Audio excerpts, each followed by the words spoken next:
Salam saudara yang dikasihi Tuhan.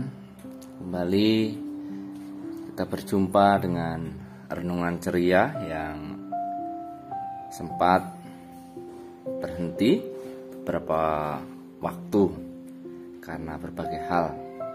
Namun kiranya itu tidak mengurangi rasa rindu kita untuk terus dapat belajar dan diberkati melalui setiap renungan yang kita dengarkan. Sebelum kita masuk dalam perenungan pada saat ini, kita berdoa. Tuhan yang penuh kasih, kami bersyukur atas anugerah dan pertolongan-Mu. Kalau Engkau izinkan kami mampu dan bisa melewati hari-hari yang Tuhan berikan, ajar kami untuk tetap bersyukur dalam setiap keadaan. Pada saat ini Tuhan, kami akan mendengar bagian firman-Mu. Berbicaralah kepada kami siap untuk mendengarkannya. Dalam nama Yesus kami berdoa. Amin. Renungan kita pada saat ini terambil dari Amsal pasal 22 ayat 1. Demikian firman Tuhan, nama baik lebih berharga daripada kekayaan besar. Dikasihi orang lebih baik daripada perak dan emas. Tentu kita tidak asing dengan sebuah pepatah kalau gajah mati meninggalkan gading, harimau mati meninggalkan belang, lalu kalau manusia mati meninggalkan nama. Namun tentu dengan perkembangan dan keadaan saat ini, hampir-hampir yang namanya nama baik tidak begitu dihiraukan, tetapi yang dikejar adalah sebuah popularitas, kekayaan, dan jabatan. Maka tidak heran jika yang terjadi atau yang kita jumpai bahkan masuk dalam berita-berita adalah korupsi dan sebagainya yang harusnya itu tidak terjadi. Kenapa? Karena justru yang melakukan itu semua adalah orang-orang yang secara materi bisa dikatakan tidak kekurangan.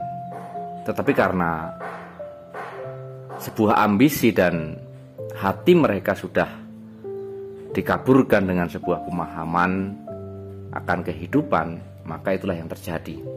Bagaimana dengan kita, anak-anak Tuhan? Boleh enggak sih orang Kristen itu kaya? Boleh. Kaya raya, sangat kaya itu boleh. Karena dengan kekayaan kita bisa dapat menolong banyak orang. Tetapi apakah ketika kita tidak memiliki apapun, kita tidak bisa menjadi berkat? Tentu tidak. Sekalipun kita tidak memiliki apapun, kita tetap masih bisa menjadi berkat bagi sesama dengan apa yang diberikan Tuhan, baik ide, doa, dan sebagainya. Nah, kitab Amsal pada saat ini mengingatkan kita kalau dalam perjalanan kehidupan ini fokus kita mengejar sebuah karya hanya untuk sebuah kepentingan pribadi, kita diingatkan bukan tidak boleh kita mendapatkan gelar yang tinggi, kita dikenal oleh banyak orang, atau bahkan tadi sampai hal kekayaan, boleh. Tetapi kita diajar pada saat ini, nama baik lebihlah berharga daripada kekayaan yang besar. Nah, apa gunanya uang yang saya katakan miliaran, triliunan mungkin, atau bahkan yang sudah terjadi dengan menteri sosial yang tentunya kita sebagai umat Kristen juga terkejut dan mungkin ada yang terluka. Mengapa harus terjadi? Padahal beliau adalah orang yang secara materi kaya raya. Tapi itulah sebuah peringatan untuk kita. Jangan hidup kita hanya berfokus kepada sebuah materi, tetapi mari kita belajar pertahankan nama baik, karena itu akan dikenang sepanjang masa. Dan jejak digital itu tetap tidak akan terhapus. Sementara ketika kita sudah jatuh, bukan tidak bisa kita berubah, pasti bisa ketika kita bersama Yesus, tetapi rasa percaya dari pihak lain itu akan sulit.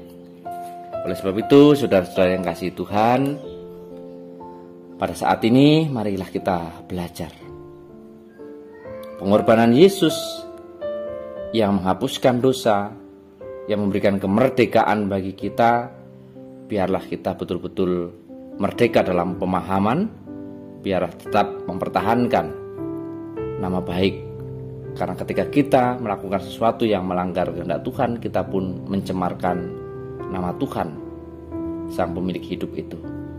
Bekerjalah sesuai dengan kapasitas kita, berlakulah sesuai dengan apa yang Tuhan kehendaki, dan kejarlah sesuatu yang bukan hanya yang fana, tetapi untuk kemuliaan Tuhan juga generasi kita menjadi buah bibir yang baik, bukan justru cemoohan bagi mereka. Kiranya Tuhan memberkati kita semua. Selamat beraktivitas. Tuhan memberkati. Amin.